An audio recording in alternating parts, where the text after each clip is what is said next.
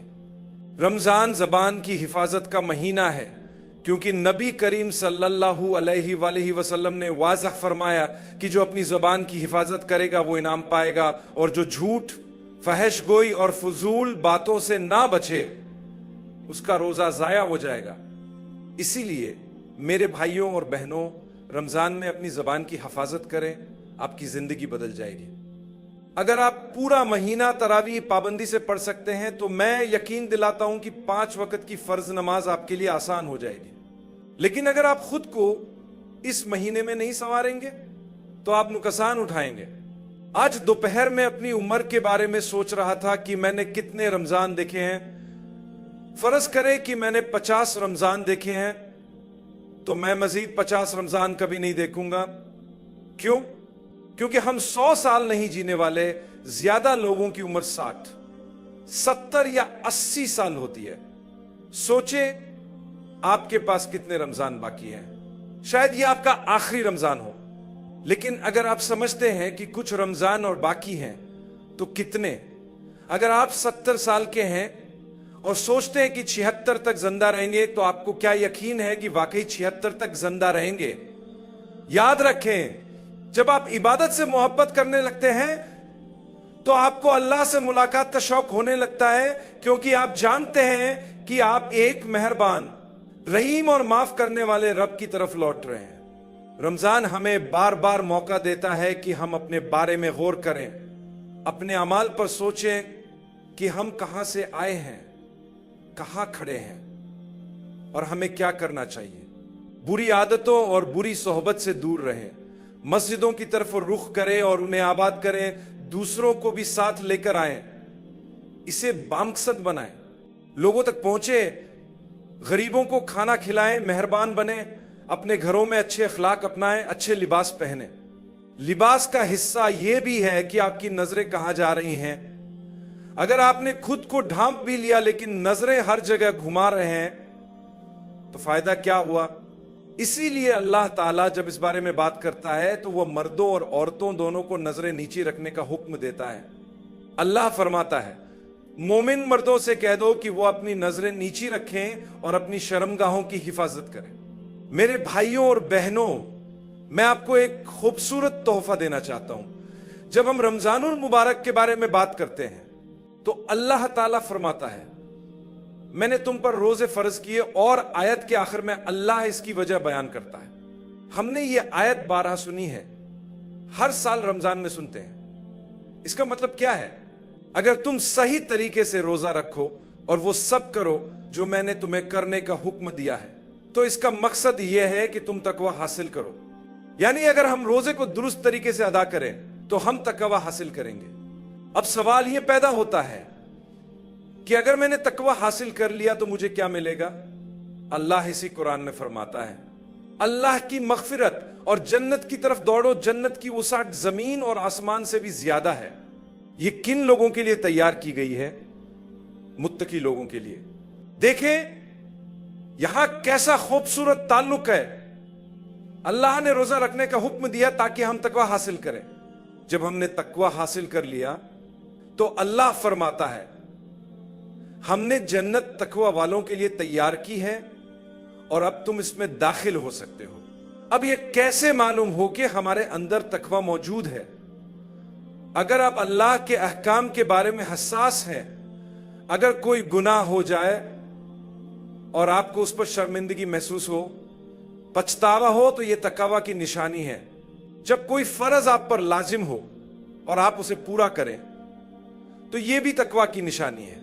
جب آپ نماز پڑھنے کے لیے بے چین ہو اور نیکی کے کاموں میں رغبت محسوس کریں تو یہ نیکی اور پرہیزگاری کی علامت ہے۔ اور یاد رکھیں اللہ ہر کسی کو نیک اعمال کرنے کی توفیق نہیں دیتا، بلکہ جنہیں وہ چاہے ان کے دل میں نیکی کا شوق ڈالتا ہے۔ اگر آپ کے دل میں یہ احساس پیدا ہو کہ میں نماز پڑھوں، میں کوئی نیک عمل کروں، تو سمجھ لیں کہ اللہ نے آپ کو چن لیا ہے۔ ورنہ انسان بہانے بنانے لگتا ہے کہ میں تھکا ہوا ہوں، سارا دن کام میں مصروف رہا، مجھے سونے دیں، اور نماز کا خیال تک نہیں آتا، تو یہ اللہ کی طرف سے آپ کو رد کیے جانے کی علامت ہے، کیونکہ آپ نے اللہ کو رد کیا۔ جو شخص اپنی کمائی میں حلال حرام کا خیال رکھے، اپنے کھانے میں محتاط ہو اور دوسروں کی مدد کرنا چاہے، اللہ اسے تقوی عطا فرماتا ہے۔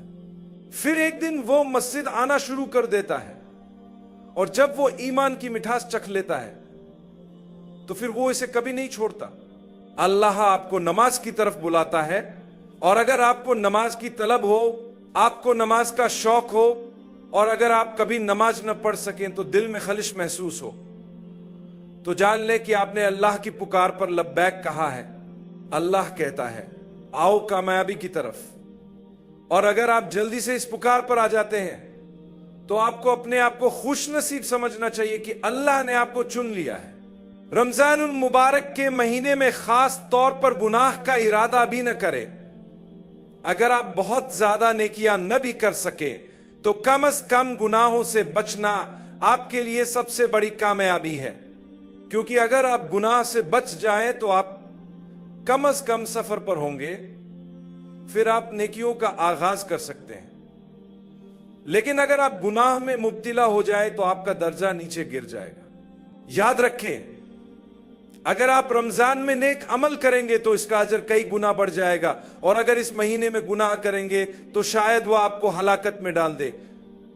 اللہ ہمیں محفوظ رکھے، آمین۔ آپ لوگوں نے یہ ویڈیو دیکھی، اس ویڈیو میں ہمیں یہ سیکھنے کے لیے ملا ہے کہ ہم اپنے رشتہ داروں سے صلح کر لیں، اور رمضان کے مہینے میں ہمیں اپنی زبان سنبھالنی چاہیے اور زیادہ تو زیادہ اللہ کی عبادت کرنی چاہیے۔ اللہ ہمیں معاف کرنا چاہتا ہے، اور ہم اپنے رشتہ داروں کو بھی معاف کر دیں، اسی لیے کہ اللہ ہمارے اوپر رحم کرے۔ اس ویڈیو میں آپ لوگوں کو سیکھنے کے لیے کیا ملا؟ اس ویڈیو کو لائک کریں، شیئر کریں اور چینل کو سبسکرائب کریں۔ السلام علیکم۔